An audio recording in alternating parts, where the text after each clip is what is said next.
ጤና ይስጥልን ክብራትና ክብራን አድማጮቻችን እንደምን አላችሁ? ያላችሁበት ይህ ኮላዲር ነው። ፕሮግራሙን አዘጋጅቼ ማቀርብላችሁ እኔ ሰለሞን መርሻ ነኝ። ከዚህ ቀጥሎ አጠር ያሉ አበይት ዜናዎችን ወደ እናንተ እናደርሳለን። በዓለም አቀፍ ደረጃ በማሸበር ላይ የሚገኘውን የአይሲስን ወይም የዳሽን የአሸባሪ ቡድን ለመደምሰስ በአሜሪካ የሚመራው ቡድን በዚሁ አሸባሪ ቡድን ላይ የተለያዩ ጥቃቶችን በኢራቅና በሶሪያ አካባቢ እንዳጠቃ ተዘግቧል። በተመሳሳይ ሁኔታ የግብጽ ጦርም በሰሜን ሲናይ ከዚሁ ከአይሲስ ቡድኖች ጋር ባደረገው ፍልሚያ ከ29 ያላነሱ ወታደሮች እንደሞቱ ተዘግቧል።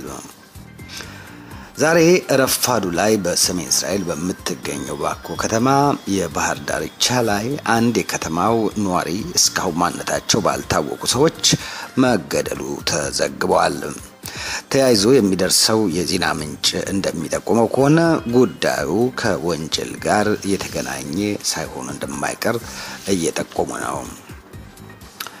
የእስራኤል ተቃዋሚዎች ፓርቲ ሊቀመንበር የክኔሴት አባል ይስሐቅ ቡጂ ሄርዞግ የጠቅላይ ሚኒስትር ቢንያሚን ኔታንያሁ መንግስትና አሰራር ለዲሞክራሲ መበላሸት ዋነኛ ምክንያት ሊሆን የሚችል ነው በማለት ከሚኒስትሮቻቸው ጋር የሚሰሩት ስራ ለዲሞክራሲ አይነተኛ ጠንቅ ነው ሲሉ በእስራኤል የህግ ጠበቃዎች ማህበር ባዘጋጁት ስብሰባ ላይ ሲናገሩ ተደምጠዋል።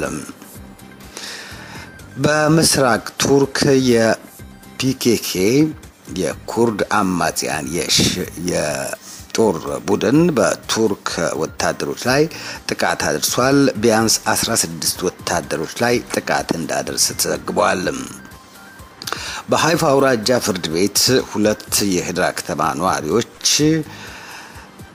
ሁለቱም የ18 ዓመት ወጣቶች እንደሆኑ ነው የሚታወቀው የተለያዩ የሄደራ ነጋዴዎችንና ሱቆቻቸውን በሞሎቶ ጠርሙስ እና በፈንጆች በማፈንዳትና በማስፈራራት ገንዘብ ይዘርፉ እንደነበሩ በማስመልከት በዛሬው ዕለት ለችሎት እንዳቀረባቸው ታውቋል። የሚሉት ናቸው እንግዲህ አበይት ዜናዎቻችን።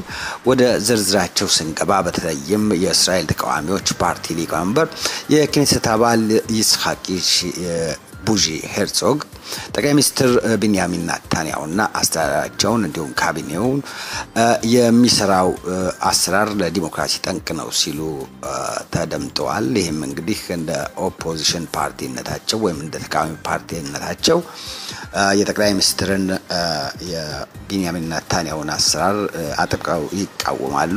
እንግዲህ ለዚህም ነውና ከጠቀሷቸው ምክንያቶችም እንግዲህ በተለያየ መልኩ ከህግና ፍትህ ሚኒስትሩ ጀምሮ የባህልና ስፖርት ሚኒስትሯን ሚሪ ሬገብን ጨምሮ እና ሌሎችም አሁን ደግሞ የመገናኛ አውታሮች ሚኒስትር የነበሩት ኦፊር አኩኒስን አክሎ ሶስቱም አራቱም በተለያየ ሁኔታ ዲሞክራሲን እናስፈራራለን የሚል አካሄድ የሚያሳዩ ይመስላሉ በማለት ወቀሳቸውን አጠቃላይ ለስብሰባው ላይ ለተገኙት ለጠበቆች አስደምጠዋል። እንግዲህ ከላይ እንተከስነው ጉዳዩ የቀረበው በእስራኤል የህግ ጠበቃዎች ማህበር ባዘጋጀው አይነተኛ ትልቅ ስብሰባ ላይ ነበር። ሌላው እንግዲህ በሃይፋ አውራጃ በተለይ 2018 ዓመት ወጣቶች በወንጀል ተግባር ተሰማርተው ነበር ይባላል። እንግዲህ ያው ገና ለፍርድ መቅረባቸው ነው። ከዛ በኋላ ነው የሚረጋገጠው። ለማንኛውም በተለያዩ የንግድ ማዕከላትና የተለያዩ ሱቆችንም በመቆጣጠር ፕሮቴክሽን ገንዘብ በመቀበልና ከአደገኛ ጾች ጀምሮ የተለያዩ ወንጀል ስራዎችን በማካሄድ ላይ የሚጠረጠሩ ነበሩ። በአጋጣሚም እንግዲህ የተለያዩ ሱቆችን በሞሎቶ ጠርሙስ ፈንዳታና በተለያዩ ፈንጆች በማስፈራራት ከፊል ሱቆችንም እነዚሁ በማፈንዳት ጥቃት ያደረሱ መሆናቸውን እንግዲህ ፖሊስ አረጋግጦ ነው ወደ ፍርድ ቤት ወደ ሃይፋ ፍርድ ቤት ዛሬ ያቀረባቸው። ለመጀመሪያ ጊዜ ዛሬ ለችሎት ቀርበዋል። ውሳኔውንና ከዚህም ባሻገር አንዳንድ ነገሮች ካሉ ከሰሞኑ በመናቀርበው የዜና ትንታኔ ክፍል እናቀርባለን። ፕሮግራማችን ይቀጥላል። ቆይታችሁ ከኛ ጋር ይሁን።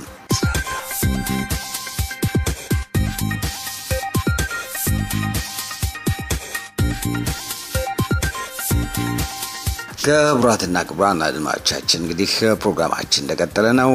አበይት ዜናዎችን በመተንተን ላይ ነበር የምንገኘው። እንግዲህ ለሶስተኛ እንደርስ የምንወስደው ጉዳይ ደግሞ እንግዲህ በዓለም አቀፍ ደረጃ ለስደትም ሆነ ለልቀት ለሚሊዮኖች መቸገር ድርጊት እና ምክንያት መንስኤ የሆነው የአይሲሲ ወይም የአገረ እስላም አጀንዳ የሚያራምደው አክራሪ ቡድን አይሲሲ ወይም ዳሽ እንግዲህ እሱን ለመደምሰስ ከአሜሪካ ጀምሮ የተለያዩ አውሮፓ ሀገራት ከስንት አንዴ የተለያዩ የአየር ጥቃቶችን ይሰነዝራሉ። እንግዲህ ከሰሞኑም ደግሞ ያደረጉት ያንን ነው። እንግዲህ በዚሁ በአይሲሲ አሸባሪ ቡድን ላይ በሶሪያና በኢራቅ አካባቢ የድብደባ ዘመቻ በተለያዩ ካምፖችና ስትራቴጂካዊ ቦታዎች በተባሉት ሁሉ ይሄው የህብረ ብሔር ቡድን ከአሜሪካ ወይም በአሜሪካ እየተመራ ጥቃቱን አግኝቷል። ያ ማለት ግን ልክ ለካንሰር በሽታ ደክሳሞል ወይም አካሞል እንደ መስጠት ነው የሚሉ የፖለቲካ ተንታኞችም አሉ። ምክንያቱም ስር ነቀል የሆነ ጥቃት ከስሩ ይሄን አይነት ነገር ካልመነገሉት ተመልሶ የሚያንሰራራ አይነት ነገር ነውና ለአይን መመለሻ ለዓለም ማረጋጊያ የሚደረግ ነው እንጂ መፍትሄ የሚሆን አይደለም። ምክንያቱም ይህ አሸባሪ ድርጅት በዓለም አቀፍ ደረጃ ላይ የሚያደርሰው እልቂት በገሃድ የሚታይ ስለሆነ ከልብ የሚሰራ የማጥቃት ብሎም የማጥፋት አይነት ሂደት ቢኖረው ጥሩ ነው በማለት እንግዲህ አንዳንድ ተንታኞች ይናገራሉ። ለማንኛውም ከ16 ያላነሱ ጥቃቶችን ይኸው ህብረ ብሔር በሶሪያ አካባቢ ሲያደርስ 4 የሚሆኑ ጥቃቶችን ደግሞ በኢራቅ ድንበሮች አካባቢ በዚሁ በዳሽ ወይም ደግሞ በአይሲሲ ላይ እንዳደረሰ ነው የሚታወቀው። ይሄን ይመስላል እንግዲህ በዚህም ሁኔታ እንግዲህ የግብጽም የጦር ኃይል አቋሙን በዚሁ አሸባሪ ቡድን ላይ ጠንከር አድርጎ በመታገል ላይ የሚገኝ ነው። ሰሞኑንም እንግዲህ በሲናይ በረሃ በተለይ በሰሜን በረሃ በሰሜኑ በኩል ከዚሁ የአሸባሪ ቡድን ጋር የግብጽ ጦር ባደረገው ትንቅ 29 የማያንሱ ወታደሮች እንደሞቱ ነው የሚዘገበው። ሌላው እንግዲህ ያው ይሄን ይመስላሉ ከሞላ ጎደል ለዛሬ ያዘጋጀንላችሁ አበይት ዜናዎች በእስራኤልና በአካባቢው የተከሰቱት። እንግዲህ ነገ ደግሞ ትኩስና ሌላ ዜናዎችን ይዘን ቀርባለን። ለማንኛውም ፕሮግራሙን አዘጋጅቼ ያቀርብኩላችሁ እኔ ሰለሞን መርሻ ነበርኩኝ። ቆይታችሁ ከኛ ጋር ስለነበር እናመሰግናለን። ጤና ይስጥልን ነው።